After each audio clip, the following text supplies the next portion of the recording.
भारतीय राष्ट्रीय ध्वज, ज्याला आपण तिरंगा म्हणतो, हा भारताच्या स्वातंत्र्य, एकता, संस्कृती आणि लोकशाहीचे प्रतीक आहे. भारताचा राष्ट्रीय ध्वज हा केवळ कपड्याचा तुकडा नसून तो देशाच्या गौरवाचा आणि प्रत्येक भारतीयाच्या अभिमानाचा विषय आहे. भारतीय ध्वजाचे प्रमाण रेशो. भारतीय ध्वजाची लांबी आणि रुंदी 3:2 असते, म्हणजे ध्वजाची लांबी 3 भाग असेल तर रुंदी 2 भाग असते. ध्वज कोणत्याही आकाराचा असो, हे प्रमाण कायम ठेवले जाते.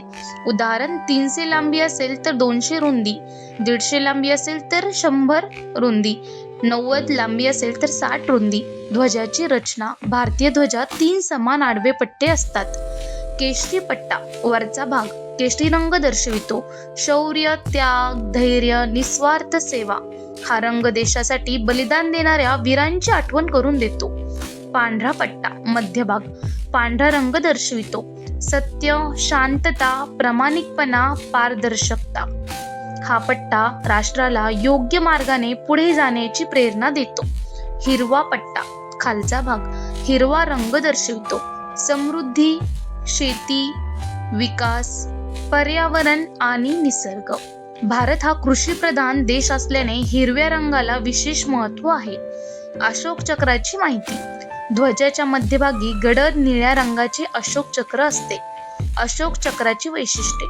24 आरे, स्पोक्स, गडद निळा रंग, पांढऱ्या पट्ट्याच्या मध्यभागी असते.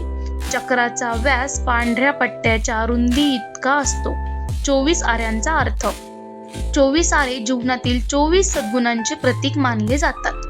प्रेम, धैर्य, संयम, शांतता, सत्य, दया, न्याय, निष्ठा, नम्रता, आत्मसंयम, सेवा, त्याग, सदाचार, विवेक, ज्ञान, कर्तव्य, विश्वास, सहकार्य, शिस्त, समता, सहिष्णुता, नैतिकता, आशा, प्रगती. अशोक चक्र सतत चालणाऱ्या प्रगतीचे प्रतीक आहे. भारतीय ध्वजाचा इतिहास. पिंगली व्यंकय्या यांचे योगदान. पिंगली व्यंकय्या यांनी भारतीय ध्वजाची मूळ संकल्पना तयार केली. ध्वज स्वीकारण्याची तारीख 22 जुलै 1947 रोजी कॉन्स्टिट्यूंट असेंब्ली ऑफ इंडिया ने भारतीय राष्ट्रीय ध्वज स्वीकारला. 15 ऑगस्ट 1947 रोजी भारत स्वतंत्र झाल्यानंतर तो अधिकृत राष्ट्रीय ध्वज बनला. ध्वज संहितेतील महत्त्वाचे नियम. काय करावे? ध्वजाचा सन्मान करावा. ध्वज स्वच्छ आणि सुस्थित ठेवावा. राष्ट्रीय कार्यक्रमामध्ये योग्य पद्धतीने फडकवावा. काय करू नये? ध्वज जमिनीवर पडू देऊ नये. फाटलेला किंवा खराब ध्वज वापरू नये.